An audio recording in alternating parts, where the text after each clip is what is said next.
ವಿಜಯ್ ಗೆದ್ದದ್ದು ಯಾಕೆ ರೋಚಕ ಆಯಿತು ಅಂತ ಹೇಳಿದ್ರೆ, ವಿಜಯ್ ಎಲ್ಲೂ ಕೂಡ ಯಾವ ಮೀಡಿಯಾಗಳಲ್ಲೂ ಕಾಣಿಸಿಕೊಳ್ಳಿಲ್ಲ. ಸೋಷಿಯಲ್ ಮೀಡಿಯಾಗಳಲ್ಲಿ ಅತಿ ಹೆಚ್ಚು ಕಾಣಿಸಿಕೊಂಡಿದ್ದು, ಜೊತೆಗೆ ತಾನು ಹೆಚ್ಚಾಗಿ ಕಾಣಿಸಿಕೊಳ್ಳೋದಕ್ಕಿಂತ ತನ್ನ ಕಾರ್ಯಕರ್ತರು, ತನ್ನ ನಾಯಕರ ಪಡೆಯನ್ನು ಕಾಣಿಸಿಕೊಳ್ಳುವ ಮೂಲಕ, ಜೊತೆಗೆ ಎಕ್ಸಿಟ್ ಪೋಲ್ ಆಗಲಿ, ಪ್ರೀ ಪೋಲ್ ಆಗಲಿ, ಯಾವುದೂ ಕೂಡ ಚುನಾವಣೆಯ ಭವಿಷ್ಯವನ್ನು ದಳಪತಿಯೇ ಗೆಲ್ತಾರೆ ಅಂತ ನೋಡ್ತಿರಲಿಲ್ಲ. ಹೀಗಾಗಿ ದ್ರಾವಿಡ ನಾಡಿನಲ್ಲಿ ಗೆದ್ದಂಥ ದಳಪತಿಯ ವರ್ಚಸ್ಸು ಅಥವಾ ಆ ಬಗ್ಗೆ ಚರ್ಚೆ ಇದೆಯಲ್ಲ, ದೇಶವ್ಯಾಪಿ ಇದೆ. ಆದರೆ ಇರುವಂಥದ್ದು ಈಗ ಏನಂತ ಹೇಳಿದ್ರೆ, ನಿಭಾಯಿಸೋದು ಅನೇಕ ಗ್ಯಾರಂಟಿಗಳನ್ನು ಹೇಗೆ, ಸವಾಲುಗಳು ಹೇಗಿದ್ದಾವೆ, ಅನುಭವ ಇಲ್ಲದಂಥ, ಮೊಟ್ಟ ಮೊದಲ ಬಾರಿಗೆ ಅಧಿಕಾರದ ಚುಕ್ಕಾಣಿ ಹಿಡಿದಂಥ ಹೇಗೆ ನಿಭಾಯಿಸ್ತಾರೆ ಕೇಳೋಣ. ಡಾಕ್ಟರ್ ಕೇಶವ್ ಸರ್ ಇದ್ದಾರೆ.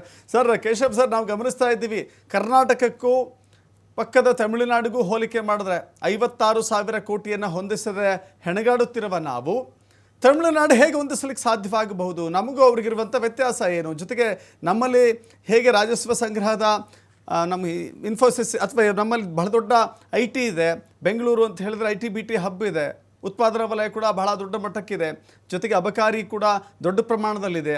ಅವರು ಲಿಮಿಟೇಷನ್ ಹಾಕಿರುವಂತೆ ನಮ್ಮ ಕರ್ನಾಟಕದ ಸರ್ಕಾರ ಲಿಮಿಟೇಷನ್ ಹಾಕಿಲ್ಲ. ಸೊ ಹೀಗಾಗಿ ಹಿಂಗೆ ಯೋಚನೆ ಮಾಡೋದಾದ್ರೆ, ಎರಡು ತುಲನಾತ್ಮಕವಾಗಿ ನೋಡೋದಾದ್ರೆ,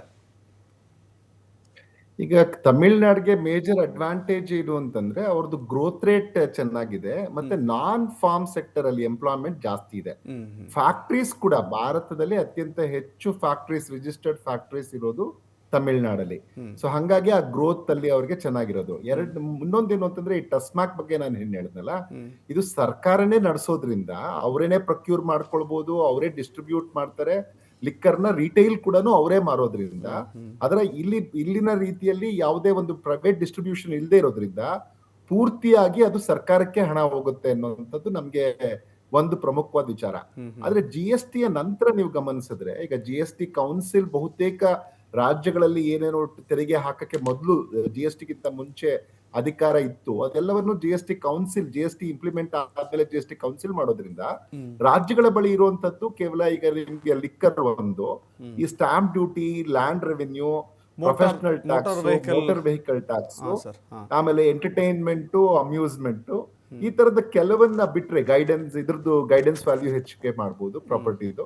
ಸೊ ಈ ತರದ ಒಂದಷ್ಟು ಬೆರಳಿಕೆಯಷ್ಟು ಬಿಟ್ರೆ ಬೇರೆ ಯಾವುದೇ ರೀತಿಯಲ್ಲಿ ರಾಜ್ಯ ಸರ್ಕಾರಗಳಿಗೆ ಸ್ವತಂತ್ರವಾಗಿ ತೆರಿಗೆ ಹಾಕುವಂತಹ ವ್ಯಾಪ್ತಿ ಇವತ್ತಿಲ್ಲ. ಸೊ ಇಂಥ ಸಂದರ್ಭದಲ್ಲಿ ಒಂದು ವೇಳೆ ಎಲ್ಲರಿಗೂ ನಾವು ಅವ್ರು ನುಡಿದಂತೆ ನಡೀತೀವಿ ಅಂತ ಬಹುಶಃ ಎಲ್ರಿಗೂ ಕೊಟ್ರೆ, ನನ್ಗೇನನ್ಸುತ್ತೆ ಅಂದ್ರೆ ಅವ್ರಿಗಿರುವ ಪಾಪ್ಯುಲಾರಿಟಿಯನ್ನ ಬಳಸ್ಕೊಂಡು ಇವತ್ತು ಅವರು ಯಾರು ಉಳ್ಳವರಿದ್ದಾರೆ, ಯಾರಿಗೆ ಅಗತ್ಯ ಇಲ್ಲ, ಇದು ಯಾರು ನಿಜವಾಗ್ಲೂ ಸಿರಿವಂತರಿದ್ದಾರೆ, ಕೇವಲ ಬಡವ್ರು ಮಾತ್ರ ತಗೊಳ್ಳಿ ಅಂತ ಕರೆ ಕೊಟ್ರೆ, ಒಂದಷ್ಟು ಜನ ಆ ರೀತಿಯಲ್ಲಿ ನಡ್ಕೊಂಡ್ರೆ, ಯಾಕಂದ್ರೆ ಅದು ಬಹಳ ಕಷ್ಟ ಸಾಧ್ಯ ಇದೆ ಸರ್. ನಮ್ಮ ದೇಶದಲ್ಲಿ ಬಹಳ ಕಷ್ಟ ಸಾಧ್ಯ ಇದೆ ಅಂತ ಹೇಳಿದ್ರೆ, ಉಜ್ವಲ ಯೋಜನೆಯಲ್ಲಿ ಸಬ್ಸಿಡಿ ಬಿಟ್ಕೊಡಿ, ಗಿವ್ ಅಪ್ ಮಾಡಿ ಅಂತ ಈ ದೇಶದ ಪ್ರಧಾನಿ ಕರೆ ಕೊಟ್ಟರು ಕೂಡ ಯಾರು ಬಿಟ್ಕೊಟ್ಟಿದ್ದು ಬಹಳ ಕಮ್ಮಿ. ಅಲ್ಲ, ಪ್ರಧಾನಿ ಹೇಳಿದಾಗ ಒಂದಷ್ಟು ಜನ ಬಿಟ್ಟಿದ್ರು, ಇವರು ಆಗ ಹೇಳಿದಾಗ ಒಂದಷ್ಟು ಜನ ಬಿಟ್ರೆ ಅದೊಂದಷ್ಟು ಹೊರೆ ಕಡಿಮೆ ಆಗಬಹುದು. ಬಿಟ್ರೆ ಪೂರ್ತಿಯಾಗಿ ಇಂಪ್ಲಿಮೆಂಟ್ ಮಾಡಿದ್ರೆ, ನಾನು ಒಂದ್ ಕಡೆ ಓದ್ತಾ ಇದ್ದೆ, ಅವರು ಬಹುತೇಕ ಇದನ್ನ ಅವ್ರು ಎಲ್ಲವನ್ನ ಅವ್ರು ಏನೇನು ಎಲೆಕ್ಷನ್ ಮ್ಯಾನಿಫೆಸ್ಟೋ ಅಲ್ಲಿ ಕೊಟ್ಟಿದ್ದಾರೆ, ಅದು ಹೆಚ್ಚು ಕಮ್ಮಿ 200 ಚಿಲ್ಡ್ರೆಷ್ಟು ಪ್ರಾಮಿಸಸ್ ಇದೆ ಅನ್ನುವಂಥದ್ದನ್ನು ಕೂಡ ಓದ್ತಾ ಇದ್ದೆ. ಒಂದ್ ವೇಳೆ ಅವೆಲ್ಲವನ್ನ ಇಂಪ್ಲಿಮೆಂಟ್ ಮಾಡ್ತೀವಿ ಅಂತ ಹೊರಟ್ಬಿಟ್ರೆ ಖಂಡಿತ ಕಷ್ಟ ಆಗತ್ತೆ. ಮೇಜರ್ನ ಹಂತವಾಗಿ ಕೊಟ್ಕೊಂಡು ಒಂದಷ್ಟು ಆರ್ಥಿಕತೆಯನ್ನು ಕಡೆಗೂ ಗಮನ ಕೊಟ್ರೆ, ಅದರ ಆರ್ಥಿಕ ಶಿಸ್ತನ್ನ ಗಮನ ಕೊಟ್ಕೊಂಡು ಹೋದ್ರೆ, ಆಗ ಬಹುಶಃ ತಮಿಳ್ನಾಡು ಇವತ್ತೇನು ಲಾಸ್ಟ್ ಇಯರ್ ಗ್ರೋತ್ ಇದೆ, ಹೆಚ್ಚು ಕಮ್ಮಿ 16% ಗ್ರೋತ್ ಏನಿದೆ, ಭಾರತದ ಆವರೇಜ್ ಗಿಂತ ಜಾಸ್ತಿ ಗ್ರೋತ್ ಇತ್ತು, ಅದನ್ನ ಹಂಗೆ ಕಂಟಿನ್ಯೂ ಮಾಡಿಕೊಂಡು ಅವರ ಆರ್ಥಿಕತೆಯನ್ನು ಸದೃಢಗೊಳಿಸ್ಕೊಂಡು ಯಾರಿಗೆ ಅಗತ್ಯ ಇದೆಯೋ ಅವ್ರಿಗೆ ಮಾತ್ರ ಕೊಡ್ತಾ ಹೋದ್ರೆ, ಅಂದ್ರೆ ಏನು ಬಡತನದ ರೇಖೆಗಿಂತ ಕೆಳಗಡೆ ಇರ್ತಾರಲ್ಲ ಆ ಜನಕ್ಕೆ ಮಾತ್ರ ಕೊಡ್ತಾ ಹೋದ್ರೆ ಅವಾಗ ಏನು ತೊಂದರೆ ಆಗಲ್ಲ. ಇಲ್ಲ ನಾನು ಎಲ್ರಿಗೂ ಕೊಡ್ತೀವಿ ಅಂತ ಹೋದ್ರೆ ಖಂಡಿತ ತೊಂದರೆ ಆಗತ್ತೆ. ಯಾಕಂದ್ರೆ ನೀವು ಇವತ್ತು ನೋಡಿ, ಪ್ರತಿಯೊಂದು ಈ ಫ್ರೀ LPG ಇಂದಾನೆ ಹೆಚ್ಚು ಕಮ್ಮಿ 9,990 ಕೋಟಿ ಅಂದಾಜು ಮಾಡೋದು, 900 ರೂಪಾಯಿ ಪರ್ ಸಿಲಿಂಡರ್ ಹಾಕಿದ್ರೆ. ಈಗ ಅದು ಇನ್ನೇನಾದ್ರೂ ಅಲ್ಲಿ ಹರ್ಮುಜ್ ಜಲಸಂಧಿಯಲ್ಲಿ ಈ ಸಮಸ್ಯೆ ಬಗ್ಗೆ ಹರಿತೆ ಇದ್ರೆ ಇನ್ನಷ್ಟು ಹೆಚ್ಚಳ ಆಗುವಂತ ಎಲ್ಲ ಸಂಬಂಧ ಇದೆ. ಯಾಕಂದ್ರೆ ಈಗಾಗಲೇ ಆಯಿಲ್ ಕಂಪನಿಗಳು ಹೆಚ್ಚು ಕಮ್ಮಿ 32,000 ಕೋಟಿಯಷ್ಟು ನಷ್ಟನ ಅನುಭವಿಸ್ತಾ ಇದೆ ಪ್ರತಿ ತಿಂಗಳು. ಇಂಥದೊಂದು ಸಂದರ್ಭದಲ್ಲಿ ಖಂಡಿತ ಅವುಗಳ ಬೆಲೆನೂ ಹೆಚ್ಚಾಗೇ ಆಗತ್ತೆ, ಅದೇ ಒಂದ್ ವೇಳೆ ಆ ಪರಿಸ್ಥಿತಿ ಹಾಗೇನೆ ಮುಂದುವರೆದ್ರೆ. ಸೊ ಹಂಗಾಗಿ ಅದೊಂದಾಗಿರ್ಬೋದು. ಮತ್ತೆ ನೀವು ಪ್ರತಿ ಇವ್ರಿಗೆ ನಾವು ಫಾರ್ಮರ್ಸ್ಗೆ 15,000 ಪ್ರತಿ ವರ್ಷ ಕೊಡ್ತೀವಿ ಅನ್ನುವಂಥದ್ದು, ಲೇಬರರ್ಸ್ಗೆ 10,000 ಕೊಡ್ತೀವಿ ಅಂತ ಅನ್ಬೋದು. ಸರ್, ಇದೇ ವಿಚಾರಕ್ಕೆ ನನಗೊಂದು ಬೇಸಿಕ್ ಪ್ರಶ್ನೆ ಇದೆ ಸರ್, ಒಂದು ಬೇಸಿಕ್ ಪ್ರಶ್ನೆ ಇದೆ. ನಾವು ಸ್ವಾತಂತ್ರ್ಯ ನಂತರದಲ್ಲಿ ಭಾರತ ಬಹಳ ಬಡ ಸ್ಥಾನದಲ್ಲಿತ್ತು ಅಥವಾ ಬಹಳ ಬಡದೇಶವಾಗಿತ್ತು. ಸಾಕ್ಷರತೆ ಇರಲಿಲ್ಲ, ಉದ್ಯೋಗ ಇರಲಿಲ್ಲ, ಕೈಗಾರಿಕೆಗಳಿರಲಿಲ್ಲ, ಉತ್ಪಾದನೆ ಇರಲಿಲ್ಲ. ಹೀಗೆ ಅನೇಕ ಪಟ್ಟಿಗಳನ್ನು ಮಾಡ್ತಾ ಹೋಗ್ಬೋದು. ಆ ಸಂದರ್ಭದಲ್ಲಿ ಕೆಲವಷ್ಟು ಉಚಿತ ಯೋಜನೆಗಳನ್ನು ಕೊಡುವಂಥ ಅನಿವಾರ್ಯತೆ ಇತ್ತು.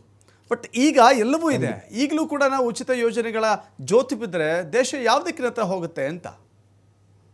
ನಿಜ, ನೀವು ಹೇಳ್ತಿರೋದು ಖಂಡಿತ ಸತ್ಯ ಇದೆ. ಯಾಕೆಂತಂದ್ರೆ ಅವಾಗ ನಮ್ಮಲ್ಲಿ ಕೇವಲ ಲಿಟ್ರಸಿ ಸ್ವತಂತ್ರ ಬಂದಾಗ 17% ಇತ್ತು. ಅದರಲ್ಲೂ ಮಹಿಳಾ ಸಾಕ್ಷರತೆ ತುಂಬಾ ಕಡಿಮೆ ಇತ್ತು. ಆಗ ಭಾರತ ಸರ್ಕಾರ, ಅವತ್ತಿನ ಭಾರತ ಸರ್ಕಾರ ಆದೇಶ ಹೊರಡಿಸಿತ್ತು, ನೀವು 30 ಜನಕ್ಕಿಂತ ಹೆಚ್ಚು ಜನರನ್ನ ಈವನ್ ನೀವು ಮದುವೆ ಮುಂಜಿಗಳಿಗೆ ಕರೀಬಾರದು ಅನ್ನುವಂತ ಆದೇಶವನ್ನ ಹೊರಡಿಸಿತ್ತು. ಅಂದ್ರೆ ಯಾವುದೇ ಖಾಸಗಿ ಕಾರ್ಯಕ್ರಮಕ್ಕೆ 30ಕ್ಕಿಂತ ಹೆಚ್ಚು ಜನರನ್ನ ಕರೀಬಾರದು ಅಂತ. ಅಷ್ಟ್ರ ಮಟ್ಟಿಗೆ ಫುಡ್ ಇನ್ಸೆಕ್ಯೂರಿಟಿ ಇತ್ತು. ಇವತ್ತು ಫುಡ್ ಸೆಕ್ಯೂರಿಟಿ ಇದೆ ದೇಶದಲ್ಲಿ.